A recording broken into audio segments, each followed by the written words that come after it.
Hello Libra, happy Wednesday. Welcome to your daily focus tarot. We have Queen of Swords and Six of Cups in the reverse.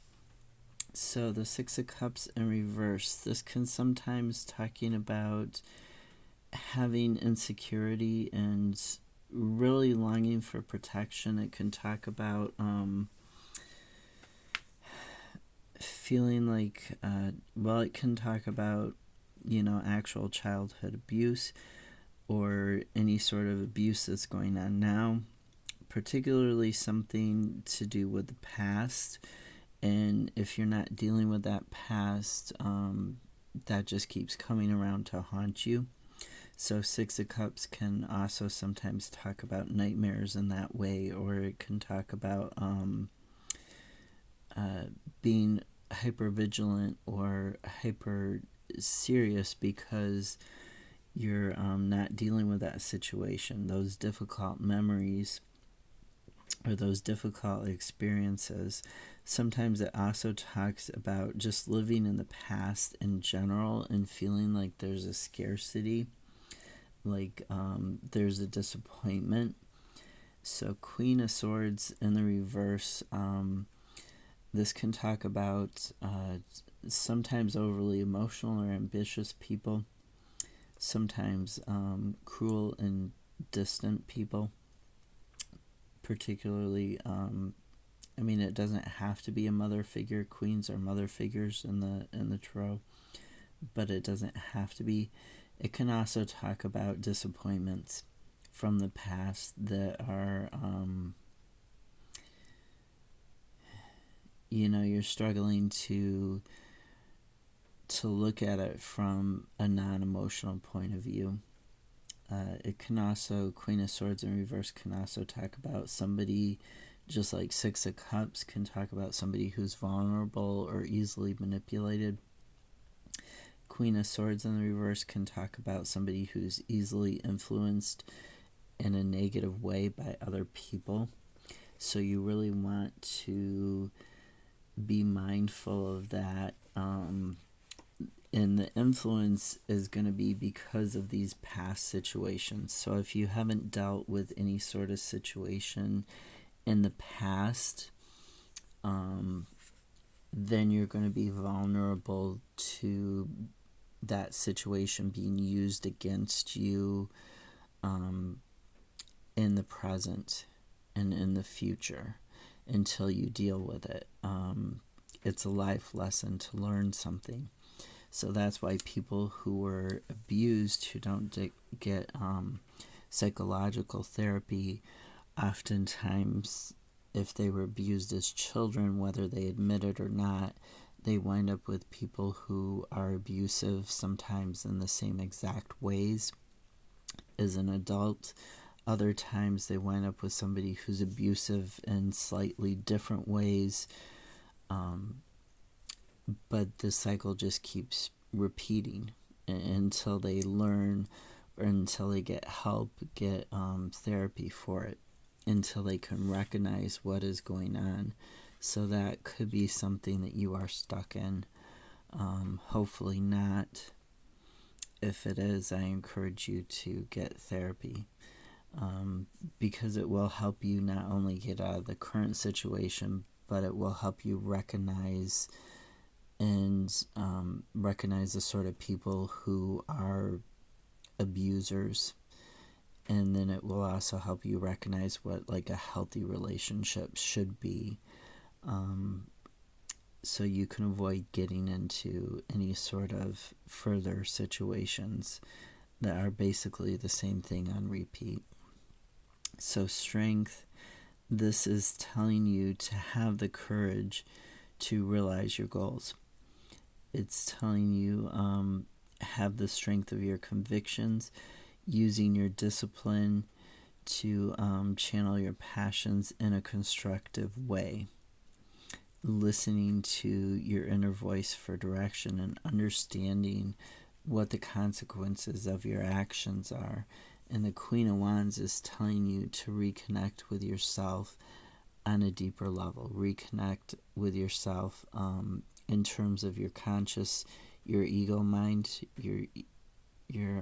conscious mind, what you're willing to admit about your life and about yourself, and your unconscious mind, your shadow side, the repressed side, the side of you that you don't want to admit about yourself, that you don't want to admit about your life. The Queen of Wands is saying connect those two sides together, and then also connect spiritually, connect with your soul. Remember that you are a soul in a body, and that you came here to this planet, to this body, to have experiences and to understand things. Understand that the here and the now isn't the always. Okay? It is a moment, but it isn't the moment. I'm not saying that very well. I'll just leave it at that. Then we've got the other cards that came out for you today. We've got Six of Pentacles, which talks about a balanced give and take. It talks sometimes about balance between male and female, like the male and female aspects of yourself, needing to get those in balance. But mainly it's about giving and taking in regards to healthy relationships or in regards to work. And you're looking at, we've got death, so you're purging the old ideas. You're purging, I don't normally talk about this, but this is, the death card. The Grim Reaper is supposed to, or the god or goddess of death, is supposed to, represent the transformation that death brings. And it's supposed to say, because here is the common person, the laborer, the everyday man. Here is the king. Back in the old days, there were, there was a caste system pretty much everywhere. There were people who were the average people, the common people. There were the people who were royalty and the people who were like religious royalty, right? And this is saying everybody dies. So everybody experiences this transformation. They're all bowing down to this death figure, to this transformation. But death is actually about the transformation of your thoughts. And if you look at it, you see these two pillars often in the moon card. And you see the path in between the two pillars in the moon card, coming out of the unconscious waters, the stormy emotional waters, up onto the ground between the two pillars, and then the path moves forward, right? So death has a lot to do with the same things that the moon card talks about, when it talks about getting clarity, getting illumination on your thoughts, having this transformation not only in the physical, but the mental and the emotional, the spiritual realm of your life. And this transformation, it leads to, if you change the way that you're thinking about a situation, sometimes you even change your physical, like your physical world around it. Like, say you're thinking about how cluttered your room looks, and then you start, you have this transformation and thinking, do I actually need this item, or do I need that item? And then you start to clear that clutter out, and that's a transformation in the physical, right? So that thought leads to the physical as well. And death is talking about that. It talks about that shedding of the old skin and growing a new skin when you're trying to figure out these balances. And the skin can be figurative, or it can be like actual literal, something in the physical world is changing because of this change in thoughts.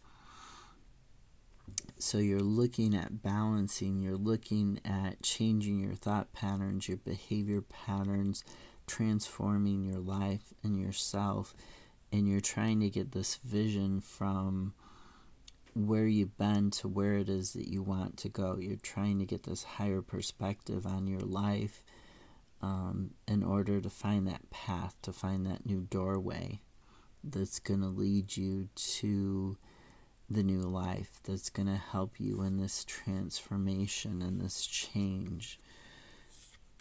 So really focus on where the imbalance is at. Really focus on if it's emotional and mental that's affecting your physical. Focus on anywhere you're feeling disconnected, anywhere you might be living in the past, and that's going to help you move forwards. Okay, that's going to help you figure out where you need to make the changes and where you need to let go of certain things, where there's an imbalance. Okay, have a great Wednesday. Thank you for watching. Bye.